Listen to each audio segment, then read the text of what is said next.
All Bitcoin. Some people think the other stuff's bullshit. You know that, right? It's crazy. It's like religious warfare. They're basically mutual funds with benefits. ETFs are an easy way to get exposure. Sort of like how governments tend to depreciate currencies on purpose in order to stimulate the economy. And who bought the dumps? The ETFs and Saylor. And they are very good holders. And you will see more ETFs tracking Solana, XRP, Litecoin. They're going to let everything out pretty much, I think. Bitcoin will get 80% of this market.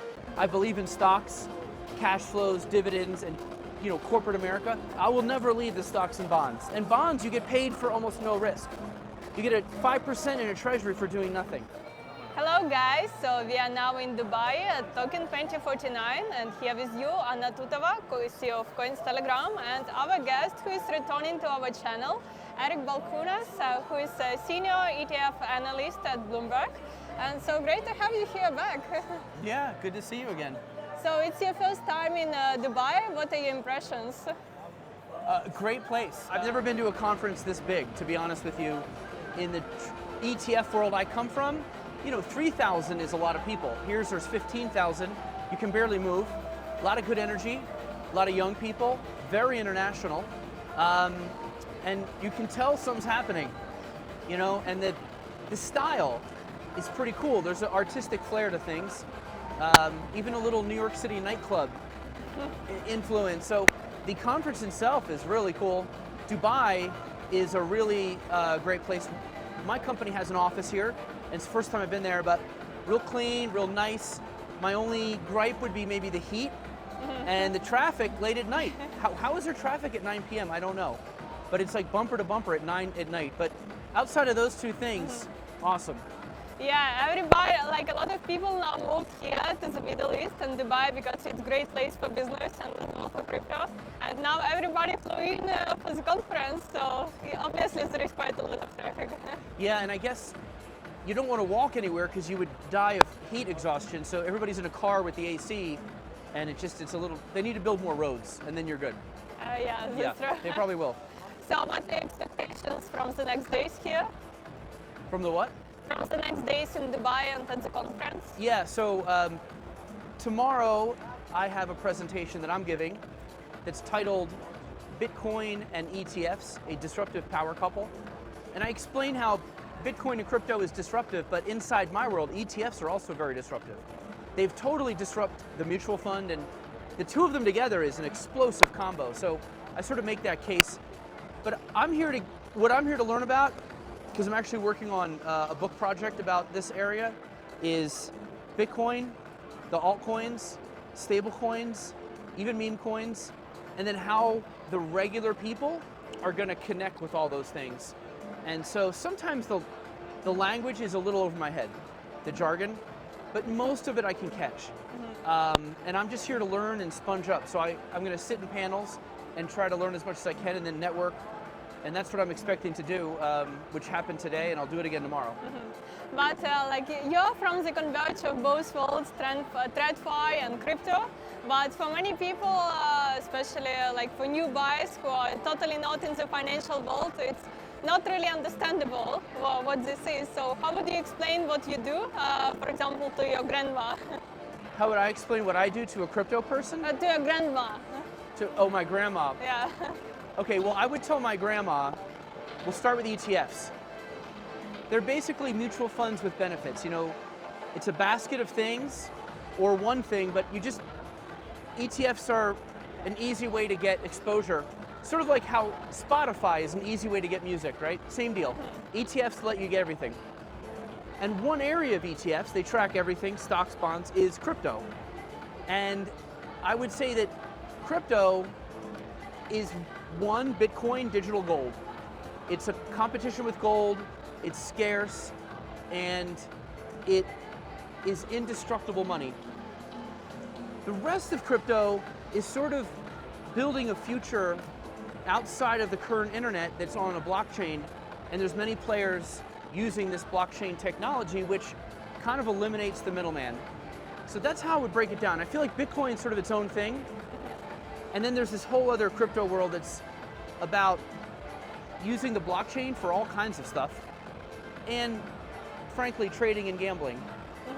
Bitcoin, separate. That is a way to make your value of your money a little more consistent, because governments tend to depreciate currencies on purpose in order to stimulate the economy. So that's how I would say to my grandmother the basics on what Bitcoin and crypto does. When I say crypto, and I mean everything, the Bitcoin people get mad at me, and they're like, don't you dare put us with crypto.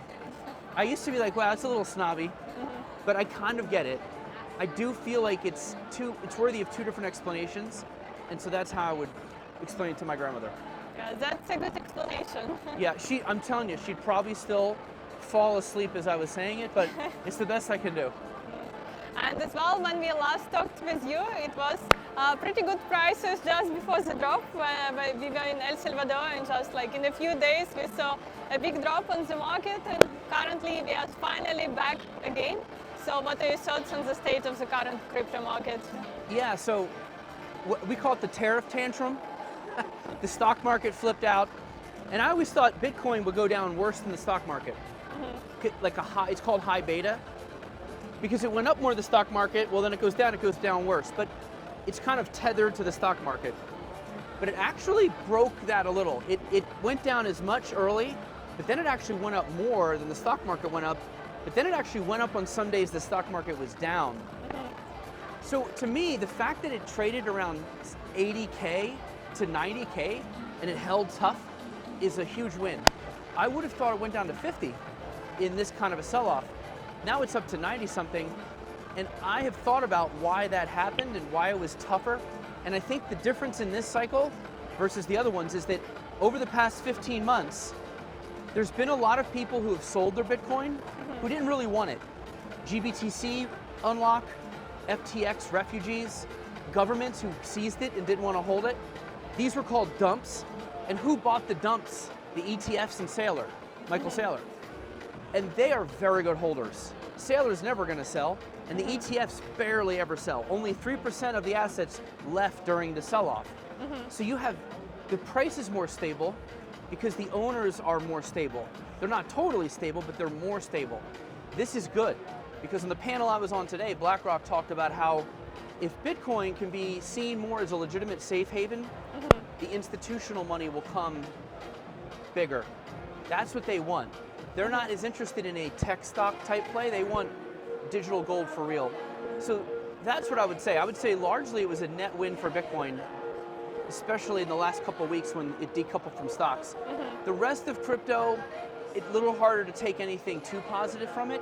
But I will say, since we talked, the new SEC has started, and you will see more ETFs tracking Solana, XRP, Litecoin. They're going to let everything out pretty much, I think.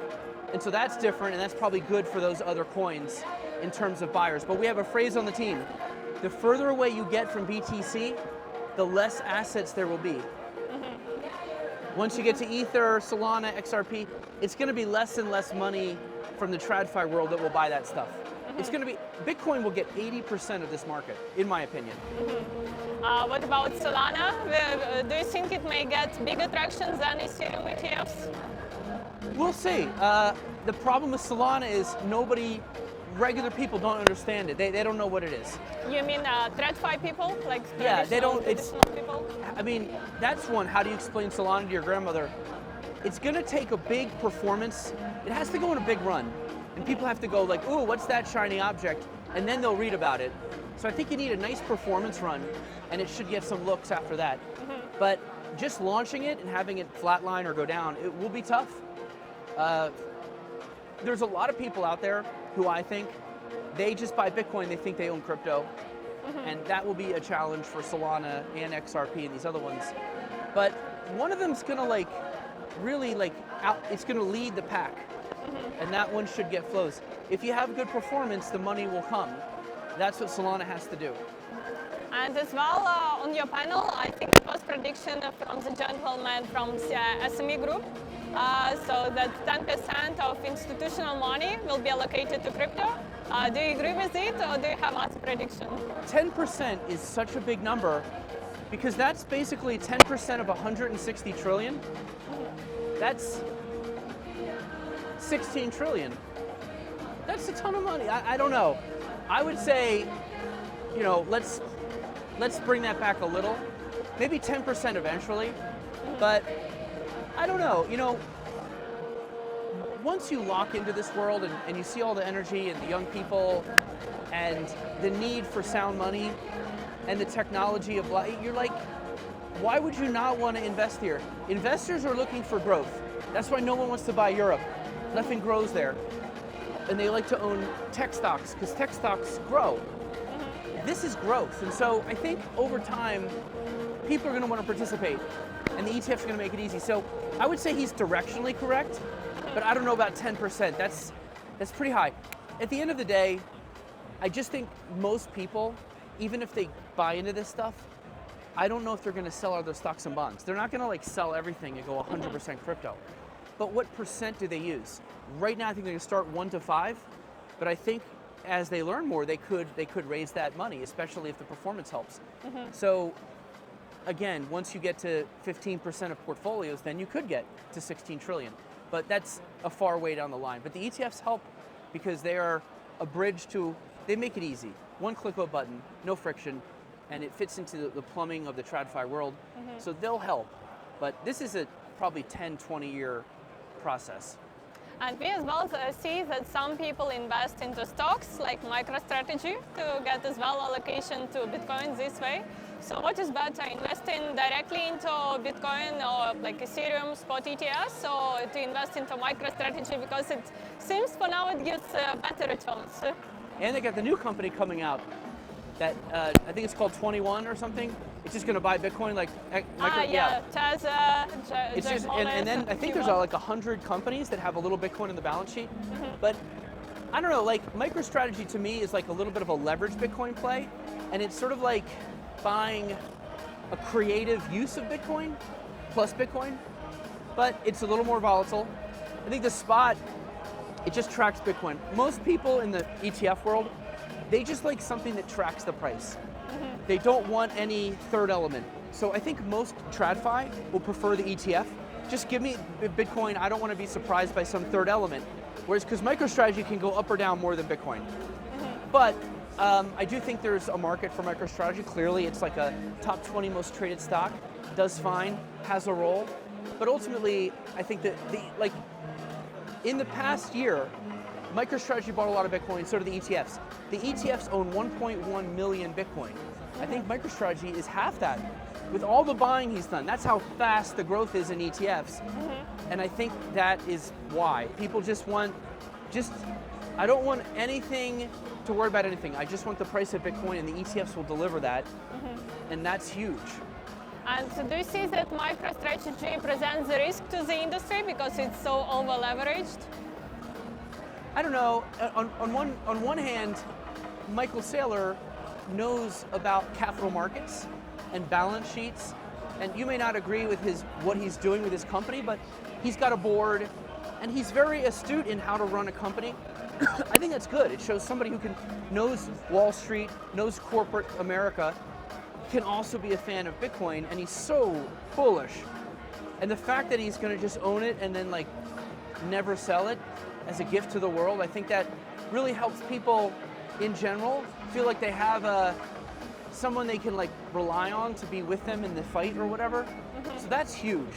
So I think it's net positive, but some of the bonds and the issuing and whether there's too much leverage, yeah, it's a little beyond me to know how that could unwind or be bad, but we'll have to see. Are we ever going to have a 70% drawdown again? I think that's the other question. If we do, yeah, some weird stuff could happen with MicroStrategy, but you know, this past sell-off, the drawdown was only half as much during the COVID time, and the money's stronger, the hands are stronger, so I'm not sure you get a total code red, it's the end of the world sell-off like you had in the past, but anything's possible. And so I would say net positive, but again, back to the ETF. Most people like, BlackRock's gonna take my money, buy Bitcoin, store it with Coinbase, and 1-to-1, and when I cash out, I get dollars, and that's all I want. So that is gonna be a very powerful value proposition to most people. And that's why the ETFs grow faster than even MicroStrategy's buying. I mean, they're the biggest buyer on planet Earth, as we as we sit here. So I know it's not a total yes or no, but that would be my thoughts on that. Yeah, hopefully we wouldn't see a big crash with MicroStrategy. And as well, currently there are applications like for Doge ETF and as well for Trump ETF, Melania 2X ETF and so on. So do you think there is a chance that they will be approved? And if yes, who will be the buyers? Who will be buying those Memecoin ETFs? I think some will be approved. But once you got further from gold, the gold ETFs have like 80% of the assets in the commodity space. Silver has a good chunk, platinum, palladium, tiny, oil, corn, tiny. I think, again, the further you get from Bitcoin, the less money, but I think they'll approve some of these. And they could have flavor of the month. The Trump coin could have a run where it's up 50% in a month. And maybe people are like, oh, this is fun. There's definitely a degen crowd in ETFs that likes to trade. Some of that could appeal to them, but it's going to be very minimal relative to the Bitcoin ETFs. But in the media, we'll cover it a lot because it's interesting, it's new. And the approval of Melania and Trump ETFs, because they're both filed, is interesting because normally you'd say that's too crazy to put in an ETF. I mean, it was tough to get a spot Bitcoin. Why would they ever approve that? But Trump is the boss of the head of the SEC, and it's his coin. So this is kind of weird. It's like you're going to deny the ETF of your boss's coin. That would be weird to me. This is going to be that. There's a lot of subplots that I am watching when we've got 72 different filings for different crypto ETFs, including Trump, Melania, Bonk, Doge, and about 6 or 7 things I never even heard of. So it's going to be interesting to watch it play out. I think it'll be another month or two before we see some approvals, but this summer and this fall, it could get pretty wild. Okay, so you see the chain of approvals for the new ETFs this summer? The new ones, yeah. Atkins, the new SEC chair, just got confirmed. Give him some time. He's meeting with some of the crypto people. Hester Peirce is meeting with them. They're going to come up with a framework. Once they set that, then it'll take, the approvals will take care of themselves. But it's possible that framework has a snag that doesn't let a certain type through. I don't know. We need to hear from him more on that. But he's generally a fan of crypto. Trump is obviously a fan of crypto. And Hester Peirce is a very, I wouldn't say she's a fan, but she's libertarian. She's less conservative than Gensler was in terms of like being, not wanting products to go to market. She's more like, look, let the customer decide. Just put a lot of disclosures in the documents and then just let the market decide. So between all that, it looks really good. Do you think it will be the start of Altseason when all these ETFs are approved? So I barely know what Altseason is. I guess that's when the altcoins actually go wild and do better than Bitcoin. Yeah, Altseason is like craziness. I don't know, probably, because in the stock world, when risk on comes back, quantum computing stocks do the best because they're the most volatile. So it would stand to reason if Bitcoin has a nice run, the high beta crazy stuff will do even better. But we'll have to see. Some of these altcoins have a better long-term return than Bitcoin, right? Long-term. I just don't know enough really about it. I will say one thing, that Ether, when Ether launched, it launched and then it went down like 30%. Bad timing. But when it went up 30% in like 2 months, it had like a really good, flows came. So if Altseason happens and some of these altcoins go bonkers, flows will come. It won't be as big boy flows as the spot Bitcoin, but they'll get theirs for a little while. So like I said, in the ETF world, unless you're really solving a portfolio problem like Bitcoin is, and you're just sort of like a trading instrument, you gotta perform first. So if Altseason happens, the ETF should get flows, and that will help the cycle a little bit, I think. But when that happens, no idea. And did you rebalance your portfolio within the recent months? Did you buy the dip? Yeah, I'm not really, because of my job, I can't really just invest in whatever I want. But I'll put it this way, I think I'm pretty optimistic about this space, but at the end of the day, I'm a boglehead. I'm a Vanguard, boring 60-40 investor. I believe in stocks, cash flows, dividends, and corporate America. The one gripe I have with the crypto crowd is that when you talk about like stock investing, they're like, guys, it won't matter. Inflation will kill everything. Who cares? I don't know. Like you guys are so into innovation here. Well, you telling me NVIDIA isn't innovative? You telling me Tesla's not innovative? Why wouldn't you want to own that innovation too? America is an amazing place of innovation. So I don't know why you wouldn't want both. I will never leave the stocks and bonds. And bonds, you get paid for almost no risk. You get a 5% in a treasury for doing nothing. The problem is when you're used to 150% every year, this stuff all seems so like lame and tame. But that's a little, it's almost like a kid who's been spoiled. It's hard to explain the 60-40 to someone who's had everything all the time in such great measure. So I will say I can't ever go full. So I do want to protect from inflation, and I like the idea of indestructible money, and the blockchain technology is powerful. So it makes sense for something in a portfolio. More people are seeing that, but as a pure boglehead, it's almost like I'm vaccinated from going pure full crypto. So I'm kind of in the middle, which is why I want to write this book. I want to write it from that middle ground, which is not a normal place to be. Well, I agree with you. Like Nvidia stock is not that beta asset to have. So like AI stock rallied as well a lot. Like Amazon, maybe Tesla. So it's as well not that diversify into those.